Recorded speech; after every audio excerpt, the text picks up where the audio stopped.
అందరికీ నమస్కారం. జగన్మోహన్ రెడ్డి గారి ప్రభుత్వం మా ప్రభుత్వం వచ్చిన తర్వాత 2019 సంవత్సరం నుంచి 24 వరకు ప్రొద్దుటూరు పట్టణ ప్రజల యొక్క అభిప్రాయానికి అనుకూలంగా అనేక రకాల అభివృద్ధి కార్యక్రమాలను జగన్మోహన్ రెడ్డి గారిని ఒప్పించి మెప్పించి తీసుకురాగలిగినాం. అందులో ఈ పట్టణవాసులకు అత్యంత ఇష్టమైనటువంటి కార్యక్రమము మార్కెట్. ఎప్పటి నుంచో ఆ మార్కెట్ను గొప్పగా కట్టుకోవాలా, చాలా అందంగా ఉండాలా, చాలా దరిద్రమైనటువంటి వాతావరణంలో ఈ మార్కెట్ ఉంది, తొలగించుకొని మంచి మార్కెట్ కట్టుకోవాలనే కోరిక ప్రజలకు ఉంది. ఆ ప్రజల అభిప్రాయాన్ని గౌరవించి జగన్మోహన్ రెడ్డి గారిని ఒప్పించి మెప్పించి 52 కోట్ల రూపాయలతో మార్కెట్కు మేము ఆమోదం తీసుకురాగలిగినాం. ఆమోదమే కాకుండా జరగాల్సిన అన్ని అనుమతులను ఇప్పించి టెండర్ ప్రక్రియను కూడా పూర్తి చేసి ఆ వర్క్ను కూడా మన కేసీ పుల్లయ్య కుమారునికి అనిల్కి అప్పచెప్పడం జరిగింది. పద్ధతి ప్రకారమే ఆ వర్క్ కూడా సుమారుగా కొంచెం దూరం వచ్చిన తర్వాత ఇంకా గొప్పగా వర్క్ చేయాలా, ఇంతకంటే బాగా అని చెప్పి కొన్ని చిన్న చిన్న మార్పులు చేసి 51 కోటికి ఉండేదానిని 10 కోట్ల రూపాయలు పెంచి 61 కోటి రూపాయలు చేసినాం. ఆనాడు 61 కోటికి. ఆ 61 కోటి రూపాయల్లో మా ప్రభుత్వం మేము దిగిపోయే నాటికి దాదాపుగా 17-18 కోట్ల రూపాయల పనిచేసినాం. 17 నుంచి 18 కోట్ల రూపాయల పనిచేసినాం మేము దిగిపోయే నాటి. ఇందులో జీఎస్టీ ఇవన్నీ కూడా ట్యాక్సెస్ పోతే కనుక ఫిజికల్గా వర్క్ చేయాల్సినది 60 కోట్లలో 50 కోట్ల వరకే. ఒక 10 కోట్లు ఇవన్నీ జీఎస్టీ ఇట్లా పోతాయి. ఫిజికల్గా వర్క్ చేయాల్సింది 50 కోట్లకు.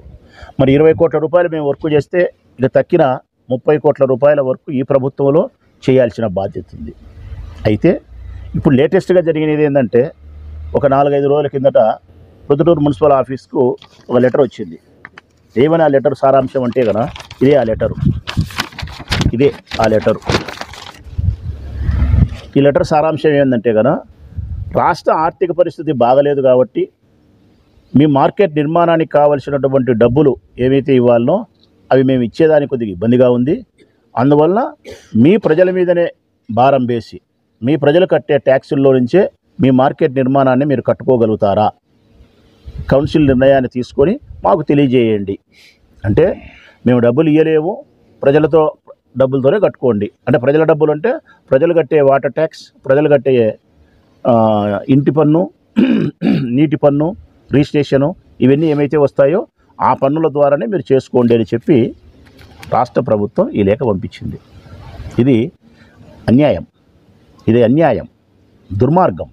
ఎందుకంటే కనుక ఒక్క రూపాయి కూడా ప్రజల మీద భారం వేయకుండా రాష్ట్ర ప్రభుత్వమే పూర్తిగా డబ్బును భారాన్ని మోసి మార్కెట్ కట్టేదానికి మేము అనుమతులు తెచ్చినాం. టెండర్ ప్రక్రియ కూడా అయిపోయి 20 కోట్ల రూపాయల పని మేము చేయించినాం. ఇప్పుడు ప్రభుత్వం మారిన తర్వాత మా దగ్గర లెక్కలేదు, ప్రొద్దుటూరు పట్టణ ప్రజల మీద భారం వేసి మీరు కట్టుకోండి అంటే ఎంత అన్యాయం అసలుకి ఇది. అదేవిధంగా ఇంకొక పని కూడా, కాలువల ఆధునీకరణ కోసము 160 కోట్ల రూపాయలు మేము తెచ్చినాం జగన్మోహన్ రెడ్డి గారిని ఒప్పించి. త్రాగే నీరు యొక్క పైపు లైన్ ద్వారా నీటిని సప్లై చేసే పైప్ లైన్ వర్క్కు 160 కోట్ల రూపాయలు తెచ్చినాం. అంటే కాలువల ఆధునీకరణకు 160 కోట్లు, తాగునీటి పైపుల యొక్క ఆధునీకరణ పనికి 160 కోట్లు, రెండు కలిపితే 320 కోట్ల రూపాయలు. ఈ రెండు కూడా అన్ని సాంకేతికపరమైన అనుమతులు అయిపోయి, టెండర్ ప్రక్రియ అయిపోయి, కాంట్రాక్టర్ వర్క్ ఆర్డర్ అయిపోయి, అతని పని కూడా మొదలుపెట్టి రామేశ్వరంలో ఉండే వాటర్ ట్యాంక్ కూడా ఒకటి డెమాలిష్ చేసేసి ఒక 5%, 3%, 4% పని కూడా చేసినారు. అంత తక్కువ పని జరగడానికి కారణం ఏంటంటే కనుక కరోనా రావడం వలన మాకు 2-3 సంవత్సరాలు పోవడము, మిగిలిన 2 సంవత్సరాలే ఉండడము, ఆ కాంట్రాక్టర్ కూడా కొంతవరకు బలహీనంగా ఉండడం చేత 5% మాత్రమే పని జరిగింది. ఇది కంటిన్యూగా ఈ పని కూడా జరగాల. ఆ పనికి సంబంధించింది కూడా ఈ ప్రభుత్వం వచ్చిన తర్వాత, అంటే కాలువల ఆధునీకరణకు సంబంధించిన 160 కోట్లు, పైప్ లైన్కి సంబంధించిన 160 కోట్లకు సంబంధించి మా ప్రభుత్వంలో శాంక్షన్ చేసి పనులు జరుగుతూ ఉండే పనులను ఈ ప్రభుత్వం వచ్చిన తర్వాత రద్దు చేసింది. ఇదైతే తీర్మానంగా రద్దే, మళ్ళీ వేరే ప్రశ్నే లేదు. తీర్మానంగా రద్దు చేసినారు. దీనికైతే ఏమని రద్దు చేసినారు? 20% పని జరగలేదు కాబట్టి ఆంధ్రప్రదేశ్ రాష్ట్రంలోని అన్ని మున్సిపాలిటీస్లో 20% పనులు జరగకుండా ఉండే అన్ని పనులను కూడా మేము నిలిపేస్తానాము, రద్దు చేస్తానాము, ఈ పనులు రద్దు అని చెప్పి రద్దు చేసినారు. అంటే ఈ ప్రొద్దుటూరు పట్టణ ప్రజలారా, మీకోసం మీ సౌకర్యాల కోసం ఏమైతే నేను ఎమ్మెల్యేగా కొనసాగినప్పుడు మేమందరం కలిసి మా ముఖ్యమంత్రి గారిని జగన్మోహన్ రెడ్డి గారిని ఒప్పించి మీ అభివృద్ధి కోసం మీ అవసరాల కోసం తెచ్చిన పనులను మేము కొనసాగిస్తే చంద్రబాబు నాయుడు ప్రభుత్వం వచ్చిన తర్వాత ఈ ప్రభుత్వం ఈ పనులను రద్దు చేసింది. 2 పనులు అయితే రద్దు చేసింది, మార్కెట్ పనులైతే ప్రజలతో డబ్బు ఇప్పించుకొని కట్టించుకొని అంటుంది. ఇది తప్పు. ఇది 100కు 100% సరైనటువంటి పద్ధతి కాదు. మేమందరం ఈ ప్రొద్దుటూరు పట్టణ ప్రజలందరి తరపున గట్టిగా మేము ఈ ప్రభుత్వాన్ని ప్రశ్నిస్తూ ఉన్నాం, విజ్ఞప్తి చేస్తూ ఉన్నాం. తప్పనిసరిగా మీరు కాలువల ఆధునీకరణ పని జరగాల్సిందే. 160 కోట్ల రూపాయలతో పైప్ లైన్ వర్క్ జరగాల్సినదే. మార్కెట్కి సంబంధించిన పని యథావిధిగా గత ప్రభుత్వంలో జగన్మోహన్ రెడ్డి గారు ఏ విధంగా అయితే నిధులు కేటాయించినారో ఆ విధంగానే రాష్ట్ర ప్రభుత్వం యొక్క డబ్బుతోనే మార్కెట్ నిర్మాణం జరగాల తప్ప ఈ ప్రొద్దుటూరు పట్టణానికి సంబంధించిన పేద ప్రజల మీద భారం వేసి వాళ్ళ ట్యాక్సెస్ ద్వారా మార్కెట్ నిర్మించుకునే స్థితిని మాకు కల్పించొద్దు అని మేము ప్రభుత్వాన్ని చెప్తా ఉన్నాం. రేపొద్దున కౌన్సిల్లో మీరు చర్చకు తీసుకొస్తారు, కమిషనర్ గారు తీసుకురావాలా, తీసుకొచ్చినా కానీ కౌన్సిల్ ఏకాభిప్రాయంతోనే ఆమోదిస్తుంది, దాంట్లో ఏం డౌట్ లేదు. ప్రొద్దుటూరు పట్టణ ప్రజల యొక్క ట్యాక్సెస్తో వాళ్ళ మీద పన్నుల భారాన్ని వేసి ఈ మార్కెట్ మేము నిర్మాణం చేయలేము కాబట్టి రాష్ట్ర ప్రభుత్వమే చెల్లించాలని చెప్పి కౌన్సిల్ కూడా తీర్మానం చేస్తుంది. మరి ఈ పనులన్నిటినీ నారా చంద్రబాబు నాయుడు గారిని ఒప్పించి తీసుకొచ్చి ప్రజలకు అందించాల్సిన బాధ్యత ఎవరి మీద ఉందంటే నంద్యాల వరదరాజిరెడ్డి గారి పైన ఉంది. ఎందుకంటే ఆయనకే ప్రజలందరూ ఓటేసినారు, ఆయన ఎమ్మెల్యేగా గెలిపించుకున్నారు. కాబట్టి ఎమ్మెల్యేగా ఆయన బాధ్యతలు ఆయన సక్రమంగా నిర్వర్తించే క్రమంలో చంద్రబాబు నాయుడు గారి దగ్గరికి పోవాలా, మున్సిపల్ శాఖ మినిస్టర్ నారాయణ గారి దగ్గరికి పోవాలా, తప్పనిసరిగా మార్కెట్కు డబ్బులు మీరే ఇవ్వాల్సిందని చెప్పి కన్విన్స్ చేయాల్సిందే. ఒకవేళ నారాయణ గారి చేతిలో లేకపోతే ముఖ్యమంత్రి గారి దగ్గర పోయి ముఖ్యమంత్రి గారినైనా ఒప్పించుకోవాల్సిందే. ఈ 2 పనులు, కాలువలు, పైప్ లైన్ పని ఏదైతే ఉందో వాటిని ఇంతకంటే మెరుగ్గా చేస్తామని చెప్పి మళ్ళీ రివైజ్డ్ అంటే మరొక్కసారి ప్రణాళిక తయారు చేయండి అంతకంటే మెరుగ్గా అని చెప్పి నేను కౌన్సిల్లో కూడా అజెండాకు తీసుకొచ్చినారు. అంటే మళ్ళీ ఒక డిపిఆర్ తయారు చేస్తున్నారు, డీటెయిల్డ్ ప్రాజెక్ట్ రిపోర్ట్. అంటే కాలువల ఆధునీకరణ మేం చేసిన దానికంటే గొప్పగా డబ్బు పెంచి ఎట చేయాలా, పైప్ లైన్ అప్పటికంటే గొప్పగా ఏం చేయాలా, వాళ్ళు రద్దు చేసినారు, మళ్ళీ మీరు డిపిఆర్ తయారు చేయండి. ఆ కొత్త ప్రణాళిక ద్వారా నేను ముఖ్యమంత్రిని ఒప్పించి ఫండ్స్ తీసుకొస్తాను అని చెప్పి పెట్టినారు. ఆ డిపిఆర్ చేయాలంటే మళ్ళీ 1-2 కోట్ల రూపాయలు మున్సిపాలిటీ డబ్బు కట్టాలి. మున్సిపాలిటీ డబ్బు ఆ డిపిఆర్ కట్టిన తర్వాత ఆ ప్రణాళిక తీసుకొని ముఖ్యమంత్రి గారి దగ్గర పోతే ముఖ్యమంత్రి గారు ఇప్పుడు 320 కోట్లు అయ్యేది రేపు 400 కోట్లు అవుతుంది. 400 కోట్లుగా ఆయన రిలీజ్ చేయకపోతే కనుక ఈ డిపిఆర్కి అయ్యే 2 కోట్లు కూడా ఏట్లో వేసినట్టే అవుతుంది.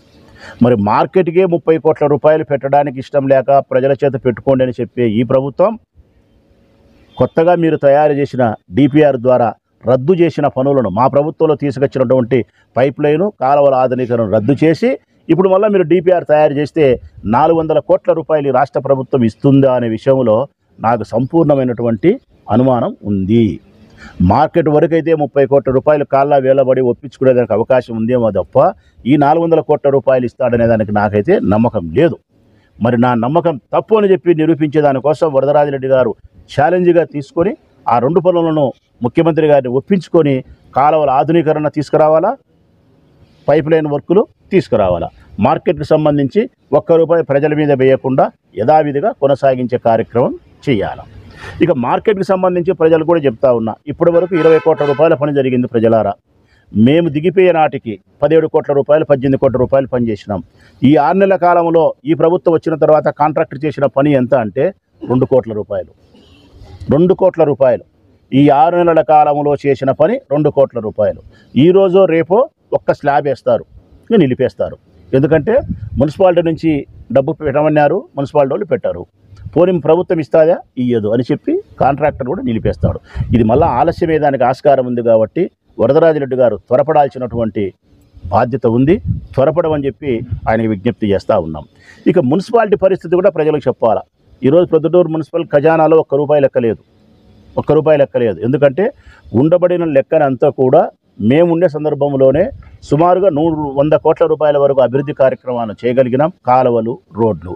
అంతకు మించి అమృత్ పథకం ద్వారా గత ప్రభుత్వంలో శాంక్షన్ చేసిన పని ఏమైతే ఉందో 150 కోట్ల రూపాయలకు సేమ్ ఇదే ఇప్పుడు జరిగిన పొరపాటే అప్పుడు కూడా జరిగి 150 కోట్ల రూపాయలకు అమృత్ కింద శాంక్షన్ అయితే తాగునీటి సప్లై కోసం కేవలం ఒక 10% పనిని చేసి వాళ్ళు ఆపేస్తే మా ప్రభుత్వం వచ్చిన తర్వాత 20% పనులు జరగలేదని చెప్పి రద్దు చేసే కార్యక్రమం ఇట్నే చేస్తే నేను ముఖ్యమంత్రి గారిని జగన్మోహన్ రెడ్డి గారిని రిక్వెస్ట్ చేసి ఒప్పించుకొని మన ప్రభుత్వం నుంచి నిధులు మంజూరు చేయండి, మాకు తాగునీరు కావాలని చెప్పి ఒప్పించుకొని రద్దు చేసిన పనులు తిరిగి మళ్ళీ లైవ్లోకి తీసుకొచ్చి శ్రీశైలం నుంచి గండికోటకు, గండికోట నుంచి మైలవరానికి, మైలవరం నుంచి ప్రొద్దుటూరుకు పైప్ లైన్ ద్వారా నీళ్ళ సప్లై చేసే కార్యక్రమానికి 150 కోట్ల రూపాయలు వెచ్చించి ఆ పనులు మేము పూర్తి చేసినాం.